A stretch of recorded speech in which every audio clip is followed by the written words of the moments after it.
welcome to the Shaken Up Show, Playing Away, episode 6. Now, this one's going to be a little bit different because we usually spend this telling you what you should expect on the upcoming away fixture. Unfortunately, due to COVID, Chester cannot host any travelling fans this weekend. So you will be watching the game via stream, which will be linked on our Twitter feed at some point this week. Our guest this evening has been with Chester FC for a very long time. He is board member and former media man, Jeff Banks. Jeff, welcome to the show. How are you doing? Good, thank you. Thanks for the invite. Appreciate that. Thank you very much. And you're most welcome for coming on. First up, can you introduce yourself? Tell us about your role at Chester, how you got involved. Yeah, name is Jeff Banks. Nothing to do with clothes designing or anything like that. So please don't tell me you're wearing Jeff Banks boxer shorts, or I'll probably have to leave quickly. But yeah, involved with the football club, obviously as a fan. From the age of 9, and then when Chester City was going through the issues that everybody knows about now, so we got involved to try and reform the football club. After we did that, I was on the board for 4 or 5 years before my 2 sons came along, and then I rejoined the board back in 2018 and had my second spell on there 3 years on from that. So yeah, that's how I got involved, and that's kind of sort of how I grew up with my football club down the road. Fantastic.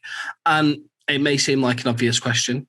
Chester, what's the club's location and what's the stadium's name? The stadium's name? Are they dead centre in town, or are they out of town a little bit? Slightly out of town. I think we would have loved to have been right smack bang in the city centre, but we're about sort of a mile or so just out of the city centre. The Deva Stadium, as it's known, Deva being the Roman name for the city of Chester. So we've kept it. Everybody knows it. Whoever sponsors it, it's always known as a Deva to the fans. It always will be. And yeah, we're sort of down a long road called Bumpers Lane, which takes you up to the ground. Got a nice big car park. So when we are allowed to have visiting fans in from Bury, then hopefully you'll be able to enjoy the surroundings once again. Definitely. And what's Chester's nickname for those that don't know? Well, it's a good question now, because officially it's the Blues, but we've also got tags going on. A lot of people know us as the Seals. So in the 70s, Chester had a badge, the original sort of Chester FC before we then became Chester City. So the badge in the 70s, when we were in our heyday, if you like, was a couple of seals on the actual badge itself. So that's kind of stuck as well. But yeah, I think the Blues is the official one, but everybody sort of shouts up the Seals, and yeah, that's good enough for us. Up the Seals, definitely. I mean, we've not gotten an official nickname yet. Everyone still just calls us the Shakers. Yeah, and so we'll just run with it. It's fine. Okay, so you've been a club now since what the rescue board was set up. Was it 2009?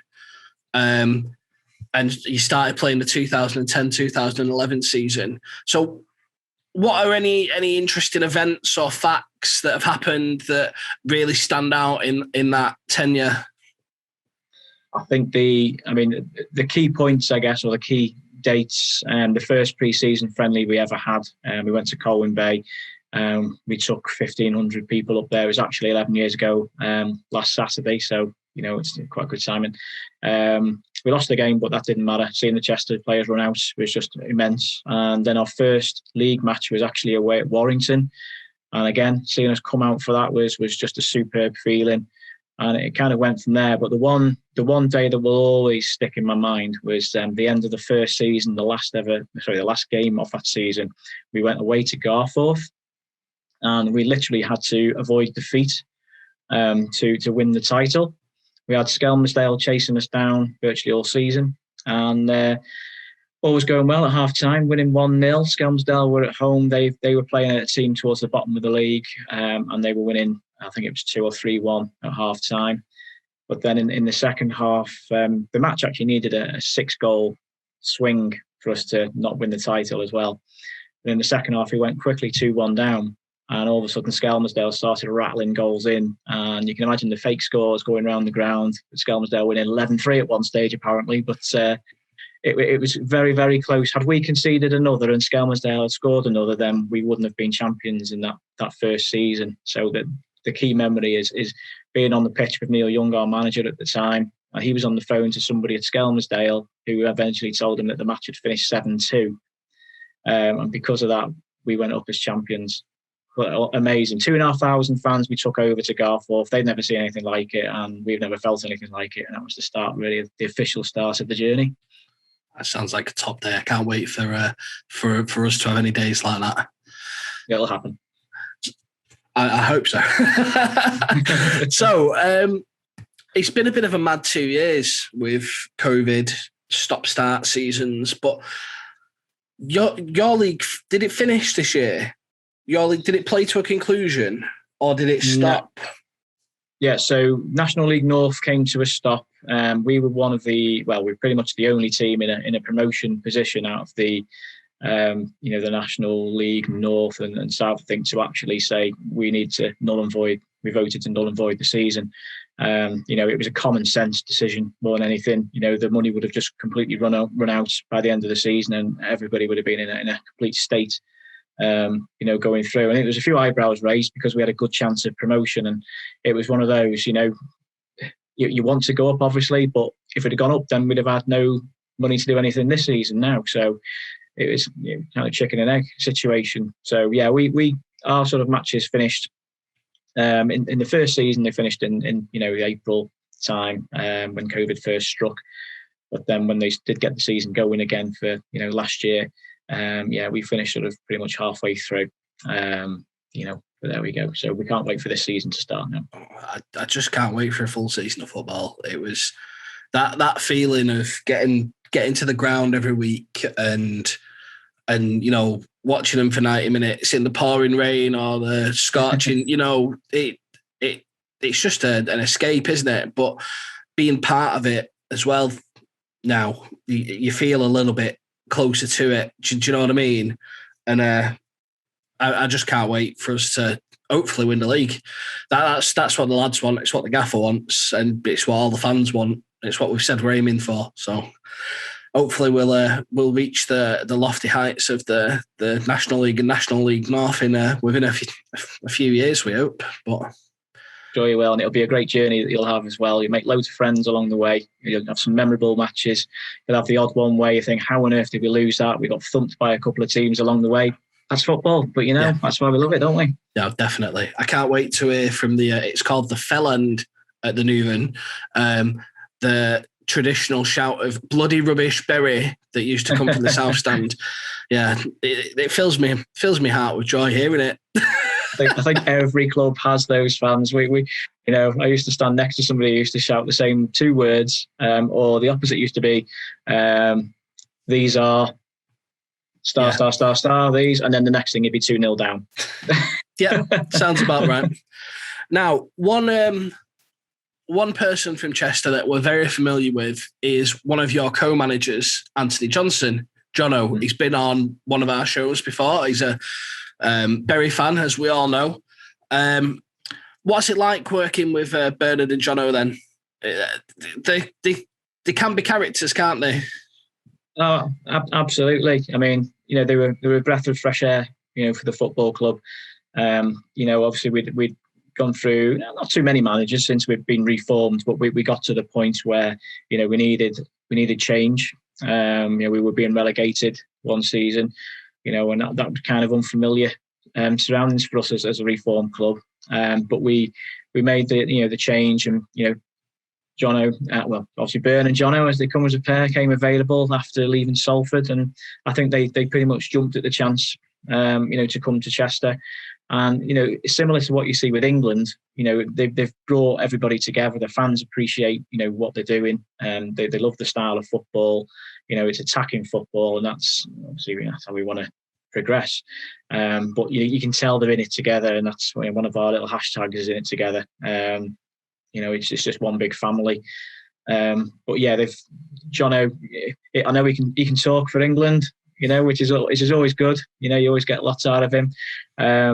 I always used to laugh actually, because the away matches, if you used to get beat away from home, it always tended to be Byrne who was on the the post-match interview, and I always felt sorry for him because Jonny would get the home matches where we'd win, and then Byrne would get the away matches where we'd get beat. So, but no, like I say, breath of fresh air.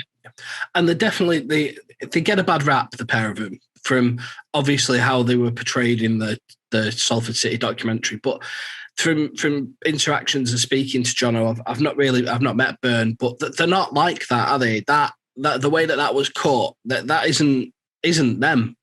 You know, listening to Jono speak on our other show last year, he's just so, the way he speaks about football, he just loves it, doesn't he? It's just the passion's there, for him. I mean, he's that passionate. At one stage, we were going to get a seat at the top of the stand, especially made for him, because every game he seems to be sent off by the referee and have to come to the back of the stand. But no, he's passionate, and we've all watched the documentaries. I think secretly they'd love to do another one. But they've. I think yes, they were shown in a light where that probably isn't them at all. Well, maybe not at all, but that. They're different, completely different to what was on TV, and we've seen that, and that's why the fans have taken to them. I think, if I'm being completely honest, there was a few had eyebrows raised at the beginning when they made the appointment because of all that documentary. But as soon as they come into the club, people could see what they were trying to do, and they're so sort of associated with the club now, and you can see they're in it. That it's a project that is, trying to get us forward up the leagues, and they've given it a good couple of cracks so far. But every time we've had a challenge like COVID, or the first season we just missed out on the playoffs by 3 points, and it was so close. You just kind of feel that we're getting closer. A bit like England, they're getting closer to winning something. We're getting closer to bouncing back up again to the National League. And we've just got to be ready, but we're throwing all our support behind the two of them because they're the right fit for Chester. Fantastic. And so we know that Byrne and Jono like to play an attacking brand of football. Any standout players that our lot should be looking out for on the stream at the weekend? Does this go out before the match, does it?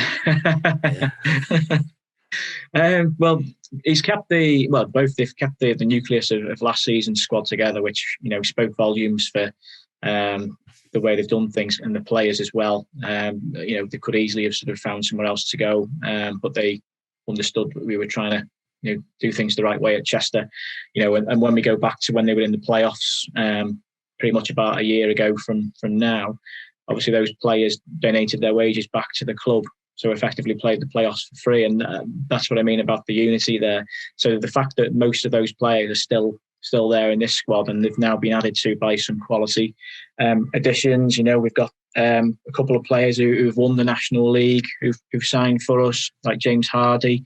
I think he won it with Fylde. Also, Darren Stevenson, he won it with Stockport.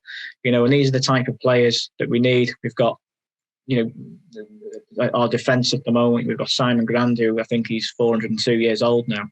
But he's so passionate as well, and Danny Livesey right alongside him. You very rarely see a match where Danny hasn't got a bandage on his head or some part of his body, because he throws everything into it. So plenty. I think our midfielders. We've got Jack Weeks, who has been absolutely superb since he joined us. We've just got players sort of in different positions who are exactly the type of players we want. Anthony Dudley, scored plenty of goals for Salford with Byrne and Jonny as managers there, and he's replicated that with Chester as well. So there's quality all over the pitch. Obviously, it's just about the new players gelling in with the current squad.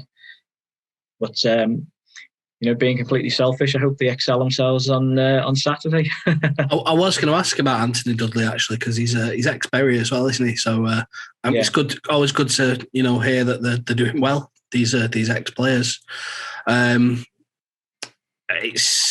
We've had a host of trialists in over the past few games, but like yourselves, though, we've kept the majority of the main squad from last season. We've lost one who went and signed elsewhere, and one lad who's moved back to Ireland. So a couple of gaps to fill, but some of the lads that the management team have got coming in are they're looking next level. So it's going to be an exciting season. I've got 2 questions left for you. Okay. Have you seen much or anything of us? Do you know what to expect from a Andy Welsh Bury AFC team? Or is I've seen. Is it going to be a complete surprise? Sorry. Well, I guess it will. It will be still a surprise with the new additions and everything. I mean, I was watching sort of the highlights, from obviously last season when you were playing. I've had a chance to see much this pre-season, but I know from the fact that the fan base is going to be urging, everybody on that pitch. So, and that's kind of why it's a massive disappointment that we can't have both sets of fans, with the Deva. We've just missed the cut-off by a couple of days, which is a bit gutting, to be honest, because I think, in normal times, I know pre-season friendlies don't tend to get a big crowd, but I think we would have had a good one with yourselves. And hopefully, we'll be able to do that in the future. But yeah, I mean, I'm sure there's a good attacking style of football for yourself. So if we're on our game and you're on yours, it could be quite an affair. This guy, and it's going to be boiling as well, isn't it? There will be about 102 drink breaks. I think it's. I'm in Bury and it's boiling here, but it's also at the minute. But it's also absolutely leathering it down. Yeah. So I just hope the rain stops. A nice sunny day would be nice, because I missed one on Saturday. As I said, I wasn't at Thackley, so yeah. But I just hope this guy scores another bicycle kick on Saturday. Yeah, last question. It's the one I hate asking because I always get asked it back. What's your score prediction for the game? Oh, that's tough. I'm gonna have to say a home win. But I think because of all the attacking options, I'm going to go for almost like an England penalty shootout defeat scoreline, but Chester 3, Bury 2. And do you know what? I would probably go. It's either going to be a score draw, 2-2, or you'll nick it in the 95th minute, I reckon. In the blistering sunshine. It's going to be 25 degrees down there on Saturday, so yeah.